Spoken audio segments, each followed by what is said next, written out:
안녕하세요. 저는 40대 중반 여성으로 최근 남편과 이혼했어요. 여러분들도 아시겠지만 결혼이라는 게 하는 것도 어렵지만 유지하는 건 더 어렵잖아요. 저 역시 결혼 생활 15년 동안 크고 작은 트러블이 있었는데 그래도 이제 중학생이 된 아들을 키우면서 남들도 다 이렇게 살겠지 하는 아니란 생각으로 그냥 하루하루 꾸역꾸역 살아왔던 것 같아요. 아무래도 결혼한 지 10년이 넘으면서 자연스레 남편이랑 사이의 애정은 사라졌지만 그래도 함께 산 정이라고 해야 할까요? 나 아니면 이 사람 누구랑 살겠어 하는 어리석은 생각도 괜히 했던 것 같네요. 그러면서 처음에는 이혼하면 큰일 나는 줄 알고 속상한 일이 있어도 꾹 참고 아들만 생각하면서 가정은 지켜야 한다는 생각으로 참고 참았는데 날이 갈수록 남편의 행태가 괘씸해지니 더 참았다가는 제 인생이 송두리째 흔들릴 듯 했습니다. 그래서 이혼했는데 결과적으로 정말 잘한 선택이란 생각이 들어요. 그래도 좋은 일은 아니기에 가족이나 친구들에게 말하는 건 한계가 있어 고민하다가 평소 즐겨 듣던 이곳에 사연을 보내봐요. 부디 많은 분들이 귀담아 들어주셨으면 좋겠고 혹여 저 같은 상황에 놓인 여성분들이 있다면 너무 겁내지 마시고 저지르라고 말씀드리고 싶네요. 서두가 길었죠? 그럼 지금부터 제가 이혼을 결심한 이유와 그 과정에 대한 이야기를 시작해 볼게요. 저랑 남편은 같은 직장에서 만나 2년 정도 비밀 사내 연애를 했어요. 저는 남편보다 먼저 그 직장에 다녀서 햇수로 10년이 거의 다 되어가고 있었는데 경력직으로 새로 들어온 남편이 그때는 너무 젠틀하고 매너가 좋아 보여서 호감이 가더라고요. 그러던 찰나 남편도 제가 마음에 들었는지 회식 후에 둘이서 따로 술 한 잔씩 하는 날이 늘었고 남편이 사귀자고 고백을 해서 사귀게 됐답니다. 그러다 언제까지 이렇게 비밀로 사귈 순 없다고 생각이 들었고 서로 나이도 찰 만큼 찼다고 생각해서 30대 초반에 결혼을 했어요. 남편이랑 결혼하고 나니 매일같이 일어나 출근하고 퇴근하면 또 만나서 같이 집으로 오는 생활이 되더라고요. 물론 처음에는 신혼의 콩깍지가 씌어서 너무 좋았어요.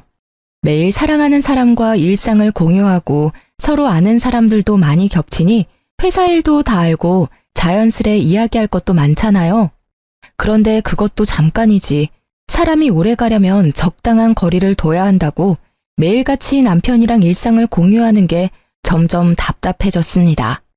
굳이 비밀을 만들어야 하는 건 아니지만 서로 모르는 게 없이 다 알고 있으니까 이건 뭐 각자의 사생활이 전혀 없는 겁니다. 그래서 친구들이 남편이랑 한 회사 다니니까 좋겠다고 하면 그리 좋은 것만도 아니라고 말하고 다니던 때였어요. 그러다 제가 임신을 하게 됐는데요. 사실 저희는 서로 돈을 좀 모으고 자리를 잡은 뒤에 아기를 갖기로 했었는데 남편이 여행 가서 분위기 잡다가 계획보다 이르게 아기를 가지게 된 거였죠. 그렇다 보니 처음에는 너무 당황스러웠는데 그래도 우리가 엄마 아빠가 된다니 너무 설레고 떨려서 가슴이 벅차오르더라고요. 그래서 둘이서 정말 우리 아기 잘 키워보자고 다짐도 많이 했답니다. 다행스럽게도 회사 복지가 어느 정도 잘 되어 있어서 저도 아기 낳고 육아휴직도 최대한 쓸 수 있었고 평소 제가 오래 다닌 사원이다 보니 여러 가지 단축근무 등 임산부 시절에 쓸 수 있는 법적인 것들도 다 지켜주셨어요. 그렇게 아기를 낳고 1년여간의 육아휴직 기간을 거쳤는데 막상 아기를 키우다 보니 1년의 시간이 참 빠르게 흐르더라고요. 저는 일하는 게 버릇이 되었기 때문에 아기가 너무 이쁘지만 한편으로는 빨리 복직해서 일을 하고 싶었어요. 그런데 보수적인 남편이 이렇게 어린 아기를 어린이집에 맡기고 어떻게 일을 다니겠냐면서 회사를 그만두고 아기 키우는 데에 전념했으면 좋겠다고 말을 하더라고요. 결국 10년 넘게 다닌 회사를 그만두라는 건데 고민이 됐어요. 그래서 일단 해보는 데까지는 해보겠다고 하고 아기를 어린이집에 맡기고 워킹맘을 시작했었죠. 그런데 막상 어린이집에 보내니까 아기가 너무 어려서 그런지 이런저런 감기와 질병에 너무 많이 걸리는 겁니다. 그러다 보니 어린이집을 제때 보내지 못하는 상황이 생겼고 자연스럽게 남편 대신 제가 상사 눈치를 보면서 반차나 연차를 내는 상황이 반복되더라고요. 평소 책임감이 강해서 일 잘하고 꼼꼼하다는 평가를 받던 저였는데 일하다가 아기 보러 뛰어가는 상황이 계속되니 일에 집중도 안 되고 동료들 눈치도 보이고 제가 생각해도 이건 좀 아니다 싶었어요. 그렇다고 양가 부모님들이 봐줄 수 있는 상황도 아니었고 정신 차려보니 늘 저만 마음 졸이면서 발을 동동거리고 있더라고요. 그렇게 저도 모르게 반복되는 일상에 조금씩 지쳐가고 있었는데 남편이 집안도 엉망이고 회사에서 당신 욕하는 것 같다면서 회사를 그만두고 아기 키우는데 전념을 하라고 재차 말하는 게 아니겠어요? 지금 생각하면 못 들은 척하고 그 고비만 잘 넘겼으면 됐는데 이미 몸도 마음도 많이 약해진 저는 그만 그 제안을 받아들였습니다. 이건 정말 나중에 두고두고 후회가 되는 부분이었어요. 그래도 그동안 일해놓은 경력이 있으니 일자리는 아기를 어느 정도 키워놓고 다시 구하면 될 거라고 안일하게 생각을 했고 결국 사표를 냈습니다. 그렇게 저는 흔히 말하는 경단녀의 길로 접어들었어요. 문득 정신을 차려보니 10년여간 다니던 회사를 그만두고 아기를 키우고 집안 살림을 하며 산 지도 어느덧 10년째더라고요. 진짜 세월이 언제 이렇게 많이 흘렀나 싶을 만큼 빠르게 지나간 것 같아요. 그동안 눈에 넣어도 안 아플 것 같았던 아기는 귀여운 초딩이 되어 무럭무럭 자랐고 저도 이제야 한숨 돌릴 수 있을 것 같았습니다. 그런데 갑자기 남편 회사에 문제가 생기면서 제 시름이 깊어졌어요. 남편은 제가 퇴사한 후 함께 다니던 회사를 그만두고 IT 계열 회사로 이직해서 꽤 오래 다니고 있었는데요. 아무래도 이쪽 계열은 머리 회전이 빨라야 하기 때문인지 나이가 들수록 더 많은 노력을 해야 한다고 하더라고요. 남편도 마찬가지여서 점점 젊은 직원들은 치고 올라오는데 본인은 젊을 때 감각이 안 나오니까 성과는 없지 상사 눈치 보랴 밑에 직원들 눈치 보랴 회사에서 매일 어려움을 겪는 것 같았습니다. 이맘때쯤 항상 술에 취해 들어와서 아이랑 저랑 자고 있으면 굳이 깨워서 아빠는 힘들게 일하고 왔는데 편하게 자고 있느냐면서 술주정을 부리는데 진짜 미치겠더라고요. 평소에도 사실 친구들 중에서 자기만 외벌이라고 장난식으로 투덜투덜 댔었는데 이게 장난 반 진심 반이었는지 계속 승진 심사에서 누락되고 좌천이 되면서 월급까지 깎이니 그 스트레스를 저에게 푸는 겁니다. 가계부를 쓰라는 둥, 씀씀이가 왜 이렇게 해프냐는 둥, 외벌이 월급이 뻔해서 아끼고 살아온 저였는데 이렇게 제 전업주부 생활을 후려치니 너무 짜증나더라고요. 뭐야, 못 보던 건데 또 옷 샀어? 남편은 매일 회사에서 젊은 애들 눈치 보느라 진이 빠지는데 와이프는 집에서 탱자탱자 놀면서 돈 쓸 궁리나 하냐? 무슨 소리 하는 거야. 이거 원래 있던 옷이야. 전에 백화점에서 당신이 좋다고 사준 거잖아. 기억 안 나? 그리고 내가 무슨 집에서 탱자탱자 논다고 그래? 당신이 청소를 해, 빨래를 해, 요리를 해. 나 없으면 여기 마구간이야. 당신 일하느라 힘든 건 아는데 그렇다고 그걸 나한테 풀면 안 되는 거 아니야? 아, 됐어. 집에서 노는 네가 뭘 알겠어. 내가 얼마나 힘들게 돈 벌어오는지 가장의 무게를 이해하겠냐고. 웃기지 마. 내가 왜 이해를 못해? 나도 회사 다닐 만큼 다녀봤어. 당신도 알잖아. 처음 우리 회사 와서 힘들다고 징징거리는 당신, 내가 뒤에서 얼마나 챙겨줬는데. 배은망덕도 유분수지? 그게 언제적 일인데 얼마나 할 말이 없으면 그걸 끄집어내냐? 장도 마트 가서 직접 봐오면 되지 맨날 택배 시켜서 이거 택배비 다 돈 나가는 거 아니야. 사람이 왜 이렇게 씀씀이가 해퍼? 그리고 여기 빈 방에 전기는 왜 안 꺼? 전기세가 한두 푼이야? 뭐라는 거야. 일주일에 딱 2번 장 보는데. 그것도 무료 배송이야. 심지어 다 당신 먹고 쓰고 필요한 것만 골라서 사는 건데 그거 가지고 그렇게 못 잡아먹어서 안달이니? 내가 얼마나 알뜰하게 사는데 나한테 쓰는 돈 하나도 없어. 요즘 이렇게 사는 아줌마 한 명도 없어. 이거 왜 이래? 그리고 그 방의 전기는 당신이 나오면서 안 끈 거잖아. 따박따박 말대꾸 좀 하지 마. 머리 아프니까 앞으로는 가계부를 써. 그거 보고 당신이 알뜰한지 씀씀이가 해픈지 내가 판단할 테니까. 무슨 여자가 가계부도 안 쓰고 살림을 한다고? 어휴. 순간 너무 기가 막히고 어이가 없더라고요. 말문이 턱 막혀서 아무 말 없이 남편을 노려보고 있으니 남편이 잘하라고 제 어깨를 툭 치면서 출근을 하는데 진짜 아들만 아니었으면 머리를 한 대 쳤을 겁니다. 초등학교 6학년 아들이 아빠 왜 저러냐면서 엄마 마음에 담아두지 말라고 다정하게 위로해주는데 순간 훌쩍 큰 아들이 대견하면서도 남편 놈에게 당한 수모가 잊혀지질 않아 괴롭더라고요. 정말 남편 월급 쪼개고 쪼개서 살림을 하고 아이 학원도 보내고 또 회사 다니면 항상 깔끔해야 한다고 생각을 하는 터라 돈 없어도 모아둔 돈으로 제 옷은 못 사도 철마다 남편 옷은 새로 사서 입혀보내고 그랬거든요. 오랜만에 만난 친구들이 유행 지난 옷을 입고 다니고 포인트 적립이나 할인 쿠폰에 집착하는 저를 보면서 많이 변했다고 예전에 그 멋쟁이는 어디 갔냐고 탄식해서 좀 마음이 쓰라렸지만 그래도 우리 가정을 위해서 내가 아끼는 거니까 나는 어떤 말을 들어도 괜찮다고 스스로 위로하고 그랬어요. 그런데 이런 제 노력은 하나도 알아주지 않고 혼자 돈 번다고 유세를 떠는 남편을 보니까 일하느라 힘들어서 그렇다고 이해하고 넘어가기에는 저도 사람인지라 너무 짜증나고 화가 나더라고요. 그래서 너무 기분이 나빠서 재취업을 하려고 알아보기 시작했습니다. 아이도 많이 컸고 남편 회사 일이 그렇게 안 풀린다는데 저라고 언제까지 집에 있을 생각은 없었거든요. 그런데 사람 일이라는 게 뭐든 제 마음대로 되는 건 아니잖아요. 예전에 다녔던 경력이 있으니까 웬만하면 다 될 줄 알고 여기저기 이력서를 냈는데 조건이 좋은 곳은 전부 제 나이와 오랜 경단 기간을 아쉬워하며 탈락을 통보했어요. 그래서 눈높이를 낮춰서 작은 회사에도 이력서를 냈는데 서류는 붙어도 이상하게 면접에서 떨어지기 일쑤더라고요. 한창 회사 다닐 때는 정말 자신감 있고 적극적인 성격이었는데 저도 모르는 사이 10년 넘게 살림만 하면서 주눅이 들었나 봐요. 그렇게 자꾸 떨어지다 보니 가뜩이나 떨어진 자존감이 아주 땅을 지나 지하 수백 미터로 쿵 처박혔습니다.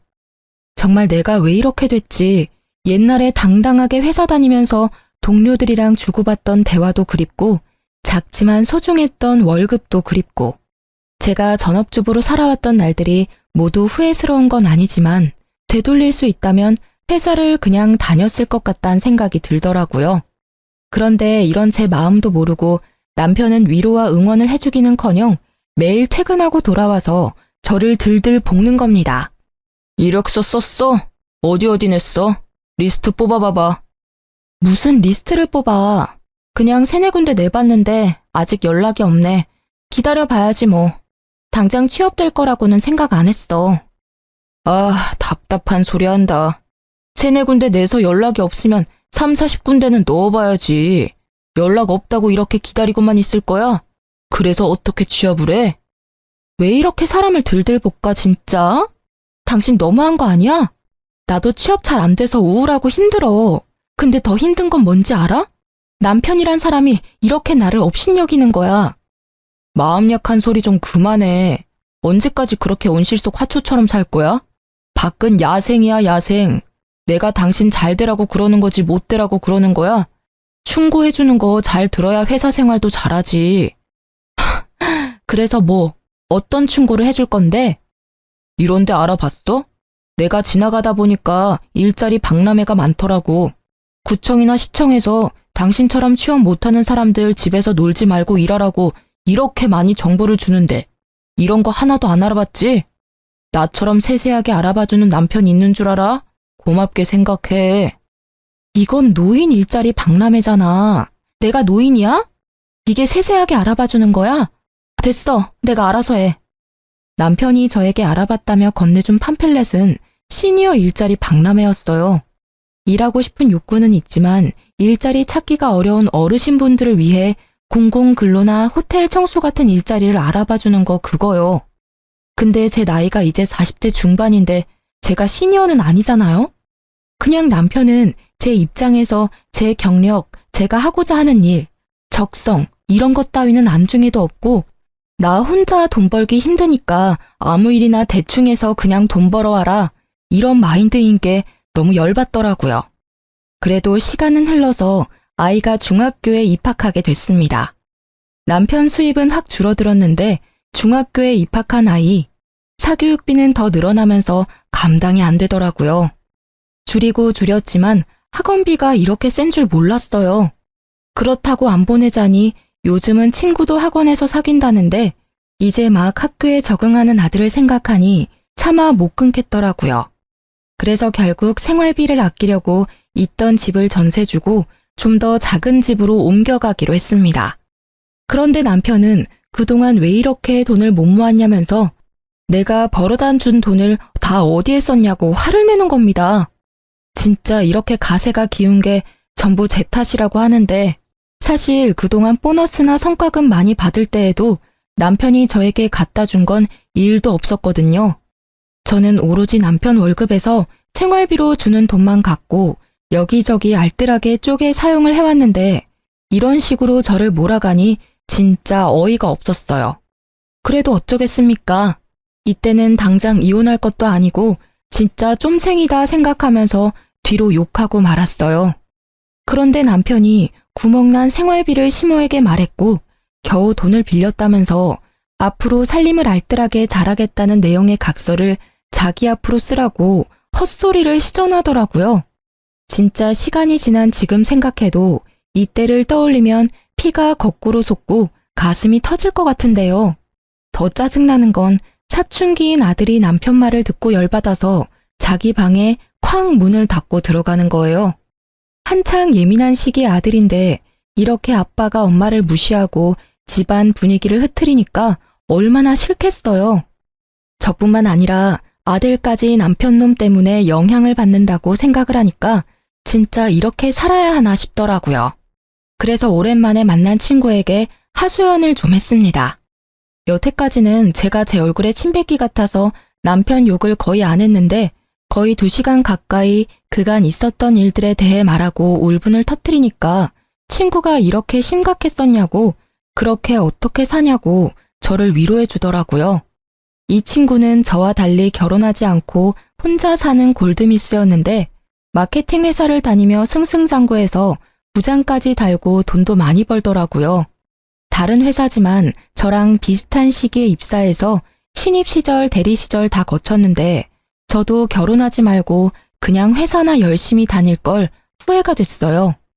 그래서 앞으로 어떻게 살아야 할지 모르겠다고 하니 친구가 너무 안타까워하면서 요즘은 회사 말고 창업을 하는 사람도 많다고 조심스레 말을 하는 겁니다.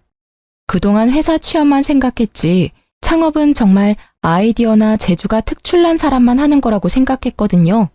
그래서 아예 배제하고 있었는데 친구가 대뜸 제가 만든 홈 베이킹 쿠키를 팔아보라는 거예요. 사실 제가 전업 생활을 오래 하면서 아이가 어릴 때는 시간이 없었지만 유치원 다니고 할 때부터는 휴식 시간이 좀 생기더라고요.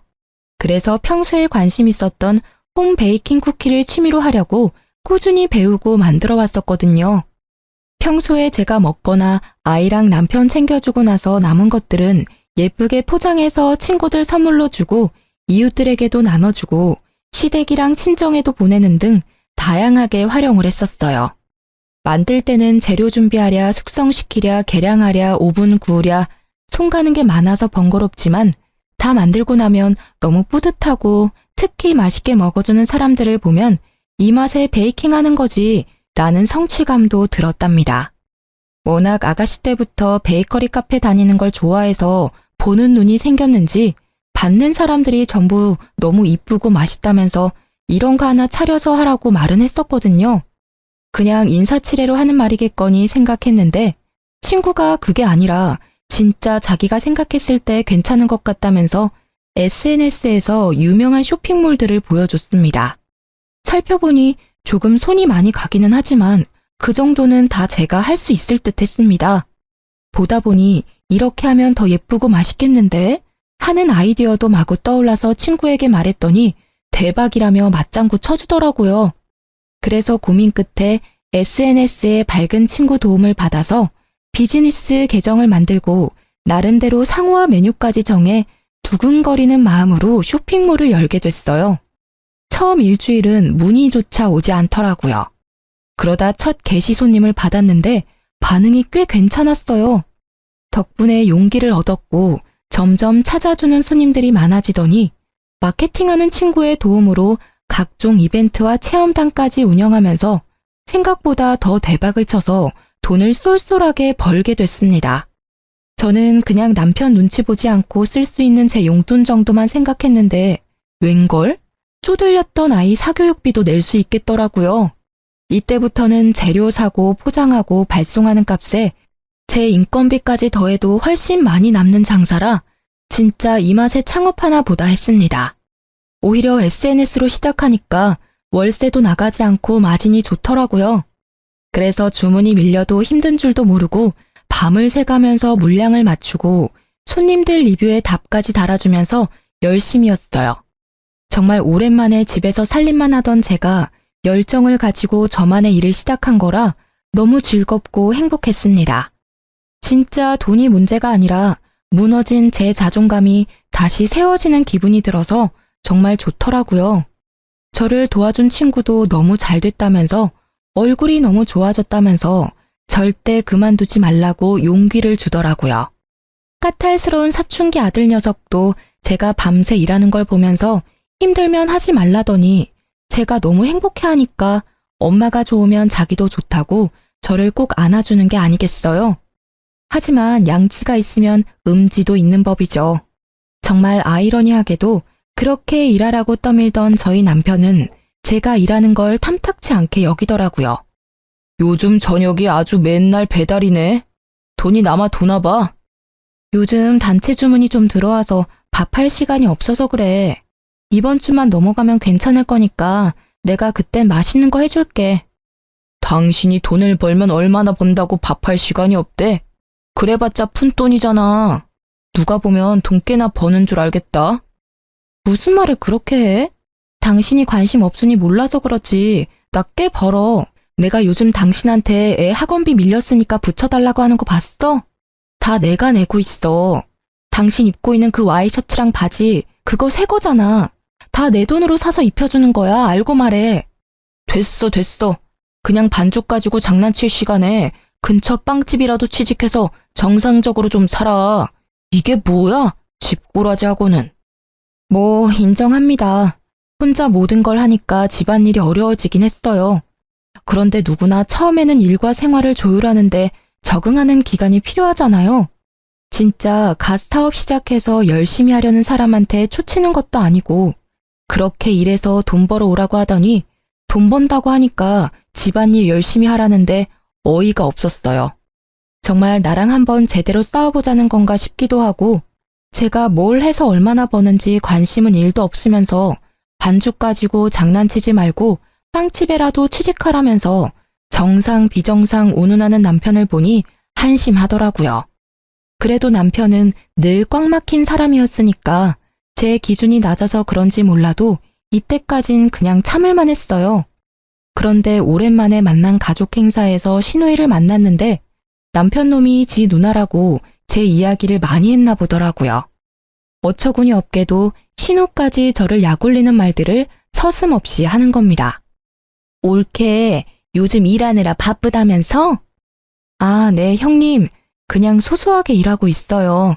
아직 처음이라 힘들긴 한데 그래도 재밌어서 할만해요.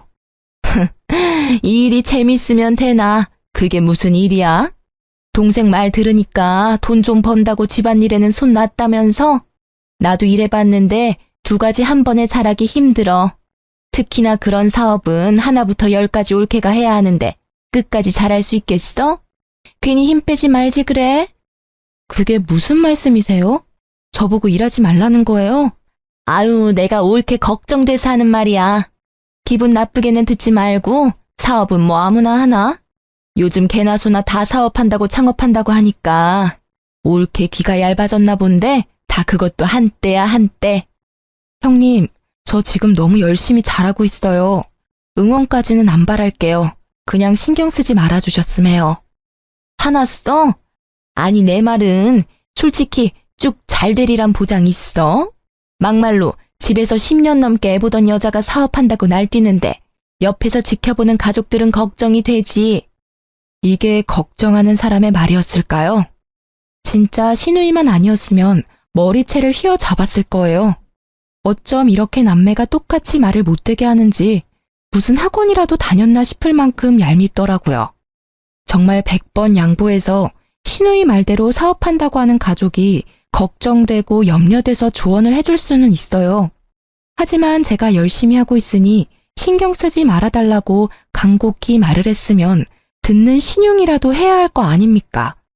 나이도 별로 차이도 안 나면서 손이 시누이라고 저를 자꾸 가르치려고 들고 비아냥거리는데 이건 뭐 잘 되지 말라고 저주하는 것도 아니고 정말 듣는 입장에서 기분이 많이 나쁘더라고요.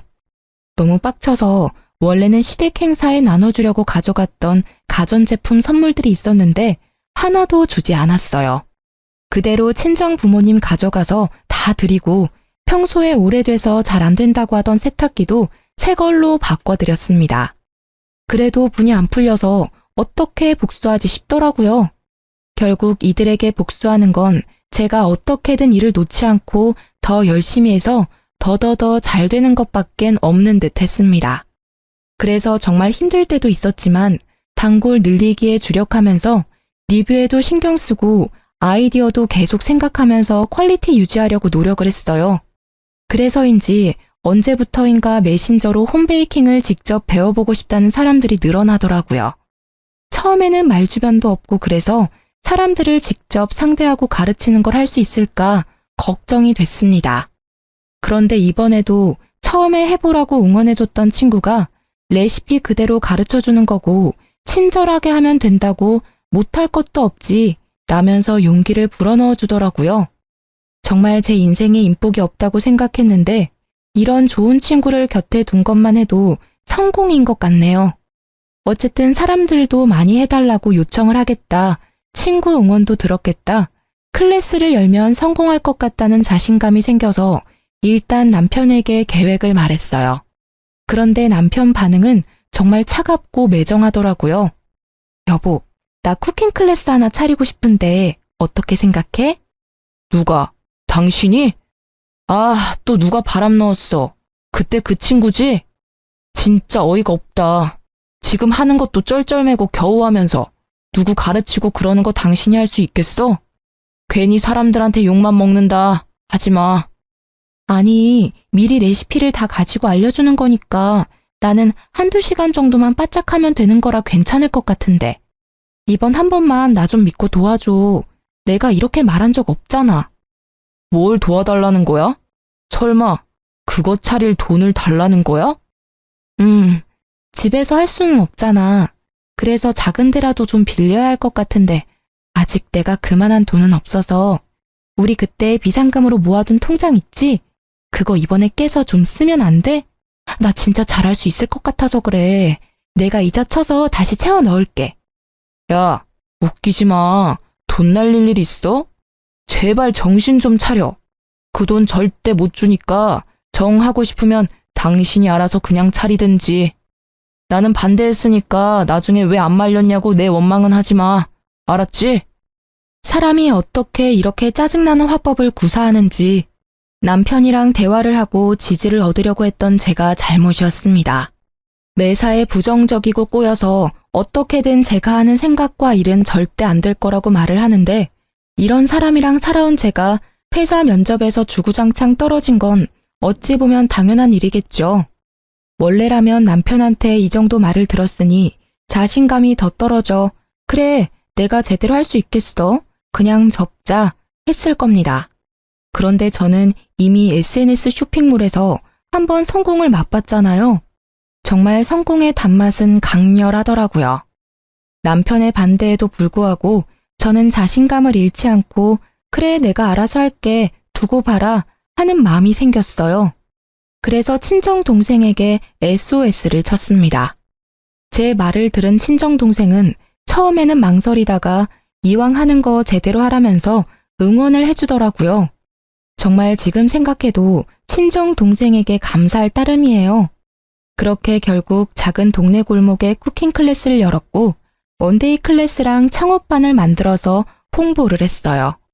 이번에도 마케팅은 친구 도움을 많이 받았습니다. 확실히 제 생각처럼 수요가 많아서 대박이 났어요. 처음에는 제 베이킹 쿠키를 사가던 손님들이 주로 찾아왔는데 입소문이 나면서 기념일을 앞둔 사람들이나 실제로 베이커리 카페를 열고 싶은 분들이 찾아와 배워가고 어플에 좋은 후기를 써주시는 겁니다. 그걸 보고 전혀 모르는 분들이 찾아오기도 하고요. 전업주부 하면서 제가 살림을 했었잖아요. 특히 여성분들이 많이 배우러 왔었는데 생활에 필요한 꿀팁이나 알뜰한 비법 같은 걸 알려주니까 너무 좋아하시더라고요. 그러면서 저도 점점 손님들 대하는 게 편해지면서 친해지기도 하고 자연스럽게 인맥도 넓어져서 정말 큰 도움이 됐어요. 그분들이 친한 언니처럼 저를 대하면서 아는 사람을 또 데려와 주기도 하니까 제 생각보다 가게가 더 잘 됐습니다. 그렇게 1년 가까이 쿠킹 클래스를 운영했더니 다시 옛날에 살던 큰 집을 구해 갈 수 있을 정도가 됐어요.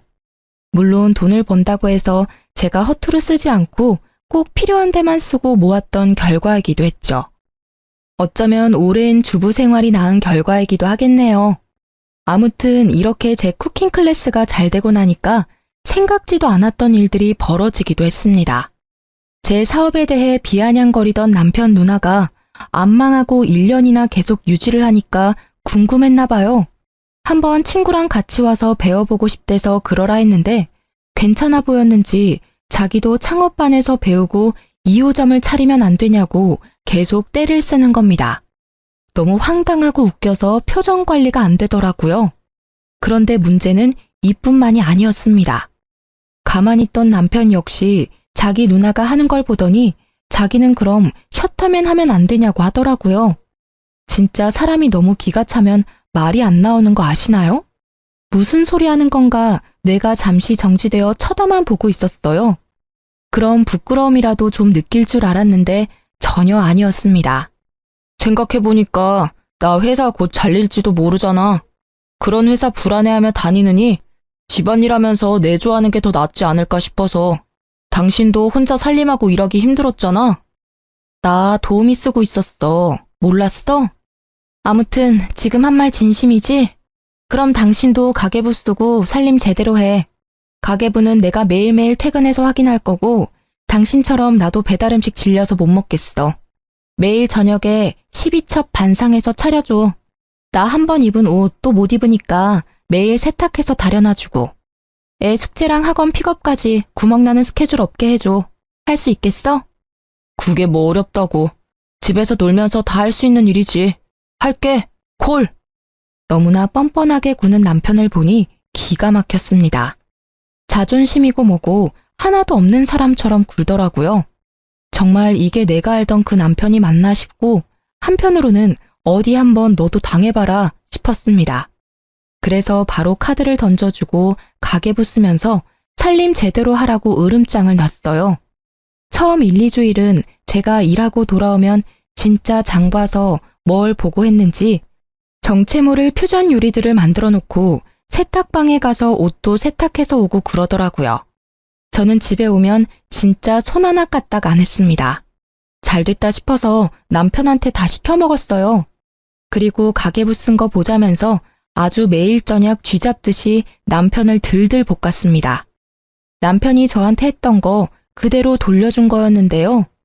처음에는 툴툴거리던 남편도 자기가 여기서 성질내면 저한테 했던 일들이 잘못된 일이라는 걸 시인한다고 여겼는지 꾹 참고 괜찮다면서 이 정도야 뭐 하면서 저한테 모든 걸 맞춰주는 것 같더라고요. 그래서 뭐 살 때도 저한테 허락받고 사라고 더 압박했습니다. 욱하는 거 참는 남편 보는 게 너무 재밌더라고요. 이런 줄도 모르고 셔터맨 하겠다고 한 거냐면서 속으로 고소했어요. 그런데 이런 생활도 잠시뿐이었습니다. 제 앞에서 머리 조아리며 수긍하던 남편이 언제부터인가 살림을 제대로 하지 않고 밖으로 나가 놀기 시작하는 겁니다. 자기는 할 만큼 했다면서 제가 돈을 그렇게 벌고 자기가 살림을 다 하는데 이 정도도 못 쓰냐면서 제가 준 카드로 옷이며 지갑을 사고 유흥비를 막 쓰더라고요. 대체 어디까지 가나 두고 보자 했더니 가계부도 없고 결국에는 제가 절대 쓰지 말고 비상금으로 두라고 했던 퇴직금으로 저 몰래 외제차까지 뽑아서 다니는 게 아니겠습니까? 진짜 시누이 말처럼 사업이라는 게 언제까지 잘 될지 모르잖아요. 그래서 남편 퇴직금은 아이를 위한 비상금으로 두고 싶었는데 저만 믿고 홀라당 그걸 써버렸으니 진짜 어이가 없었어요. 저는 전업주부에도 절대 이렇게 돈을 안 썼거든요. 그래서 더는 지켜보기 힘들어서 남편에게 각서를 쓰라고 했습니다. 당신 살림 시작하면서 뭐라고 했어? 어려운 일 아니라며, 잘할 수 있다며. 그런데 하나도 제대로 하는 게 없고 이게 뭐야? 당신 예전에 나보고 살림 잘하겠다고 각서 쓰라고 했었지? 당신도 각서 써. 지금 당장. 아, 그만 좀 해. 자존심 상해서 진짜. 돈 번다고 유세 좀 부리지 말라고. 유세? 나는 당신한테 받은 그대로 해주는 거야. 그리고 내 돈 가지고 흥청망청 쓰는 사람한테 이 정도 요구도 못해? 당신이 잘했어 봐. 내가 이러는지. 당장 카드 내놔. 당신은 내가 피땀 흘려 벌어온 돈 쓸 자격이 없으니까. 남편 지갑에서 카드를 빼내려고 하는데 필사적으로 막더라고요. 진짜 제가 무슨 큰아들을 키우는 것도 아니고 너무 어이가 없었어요. 한사코 말리는 남편을 피해 지갑에서 카드를 꺼냈고 눈앞에서 바로 가위로 서걱서걱 잘라버렸습니다. 그 모습을 바라보던 남편이 씩씩거리면서 각서 쓸 테니까 종이를 가져오라고 하더라고요. 바로 종이랑 펜이랑 인주도장까지 싹 다 갖다 줬습니다. 그리고 살림을 잘하겠습니다. 생활비를 아껴 쓰겠습니다. 아내에게 대들지 않겠습니다 등등 머릿속에 떠오르는 대로 불러줬고 몇 번 자존심 상했는지 멈칫멈칫하긴 했지만 남편도 불러주는 대로 곧잘 쓰더라고요. 저는 속으로 푹 웃으면서 그 모습을 동영상으로 찍었습니다. 남편은 열받아서 그런지 제가 찍는 모습도 모르는 것 같았어요. 오늘 날짜를 적고 인주에 도장까지 찍는 것까지 보고 바로 신우이에게 동영상을 전송했어요. 진짜 자기 동생이 당하는 이 수모를 보고 얄미운 신우이가 어떻게 반응할지 너무너무 기대가 되더라고요. 아니나 다를까 바로 전화가 바리바리 쏟아졌습니다. 여보세요? 네, 형님. 동영상 잘 보셨어요? 옳게. 아무리 그래도 남편인데 이게 뭐야? 너무한 거 아니야? 자기 아빠를 이렇게 개무시하는데 애가 뭘 보고 배우겠어? 형님, 오해하지 마세요. 이거 전부 다 예전에 애 아빠가 저한테 하라고 했던 거고요. 저 개무시하는 거 이미 애가 다 봐서 보고 배울 것도 없어요. 그건 그렇고 형님한테는 구두로 말할게요. 2호점 절대 못 차려드리니까 꿈도 꾸지 마세요. 뭐? 왜 말이 달라? 지금 그거 차리려고 우리 전세금도 뺐는데 이제 와서 그게 무슨 소리야? 이거 사기야, 사기. 형님, 착각하셨나 본데 저희는 계약서 한 장 쓴 거 없고요. 저는 그러라고 허락해드리지도 않았어요. 형님 혼자서 북치고 장구치고 다 했는데 제가 뭘 어떡해요? 사업은 뭐 아무나 하나요? 헛수고 하지 마세요. 동생 각서 쓰는 영상은 마지막 선물이니까 가족끼리 잘 돌려보시고요. 그럼 끊어요. 옳게! 옳게! 신우이와 제가 통화하는 걸 본 남편이 얼굴이 울그락불그락해져서 자기 동영상 찍었냐면서 미쳤냐고 막 이성을 잃고 달려들더라고요. 꼴의 자존심은 아직 있나 보다 했습니다. 남편 손에는 우스운 각서 한 장이 달랑달랑 달려 있었어요. 살펴보니 한자 한자 정성을 기울이기는커녕 흘림체로 대충 썼는데 꼴 보기가 싫더라고요. 바로 남편 눈앞에서 종이를 쫙 찢어버렸습니다. 이게 뭐 하는 거야? 쓰라며. 쓰라고 해서 썼는데 왜 찢어? 정성이 부족하잖아. 진심이 하나도 안 들어가 있는데 이걸 내가 뭘 보고 믿어? 당신은 항상 그런 식이지? 당신만 잘났다고 생각하고 나 가르치고 이렇게 가르침 받는 데는 익숙하지 않나 봐? 무슨 소리를 하고 싶은 거야? 똑바로 말해. 나 당신이랑 더는 못 살아. 우리 이혼해. 지금 나 놀리냐? 내가 왜 이혼을 해? 저는 남편이 퇴직금을 외제차 뽑는 데 쓴 일부터 이미 이혼을 결심하고 이혼 서류를 준비했습니다. 그런데 이혼 통보를 했더니 남편이 미친 듯이 달려들어 저를 잡고 말리려고 안간힘을 쓰더라고요. 진짜 구질구질한 모습에 짜증이 나서 뺨 때리고 준비해뒀던 이혼 서류 던지고 집을 나갔어요. 등 뒤로 남편의 열받아 울부짖는 소리가 들리는데 너무 통쾌했죠. 그렇게 저와 남편은 이혼을 하게 됐는데요. 정말 다행스럽게도 저는 쿠킹 클래스가 계속 잘 풀려서 저를 도와줬던 친구랑 동업을 시작했고 2호점을 내면서 승승장구하고 있는 중이에요. 시누이는 저한테 제대로 배우지도 않고 무리해서 쿠킹 클래스를 열었는데 실력이 부족하니까 아무리 홍보를 잘해도 초반 반짝이지 나중에는 파리만 날려서 월세도 못 내고 빚만 떠안았다더라고요. 저희 수강생 중에 시누이 쿠킹 클래스 다녀온 분도 있었는데 어찌나 욕을 하던지 속이 시원하던 거 있죠? 심지어 전 남편은 시누이 쿠킹 클래스에 투자를 했는데 같이 빚쟁이가 돼서 다시 취업을 하려고 하지만 나이가 많아서 재취업도 힘들고 생활비 벌려고 여기저기 아르바이트 하러 다닌다고 하더라고요. 진짜 이 통쾌함은 뭐라 표현이 안 되는 것 같아요. 막혔던 가슴이 뻥 시원해지고 10년 묵은 채증이 확 내려간다는 게 이런 느낌이구나 싶더라고요. 정말 살면서 잊지 못할 인연들이 많지만 전 남편과의 결혼 생활은 정말 잊고 싶은 추억이에요. 생각해보면 남편 말을 듣고 회사를 그만둔 것부터 꼬여버린 실타래가 아니었나 싶기도 한데요. 어쨌든 저는 제 전업주부 생활이 아쉽기는 하지만 사랑하는 아들을 건강하고 바르게 키워냈다는 것 하나는 정말 자부할 수 있는 업적이라고 생각한답니다. 사실 전업주부, 워킹맘 모두 가정을 위해 헌신하고 자기 자식을 사랑하는 건 마찬가지잖아요. 그런데 이런 노고를 몰라주고 깎아내리기 바쁜 남편은 도저히 참을 수 없는 치욕이었습니다. 이제라도 그 수치감에서 벗어나게 돼서 다행이고 앞으로는 정말 주체적으로 제 삶을 살아갈 거예요. 사랑하는 아들과 으쌰으쌰 하면서 지내보겠습니다. 그럼 지금까지 제 이야기를 들어주셔서 감사해요. 여러분들도 더 밝은 내일을 사시길 바라겠습니다.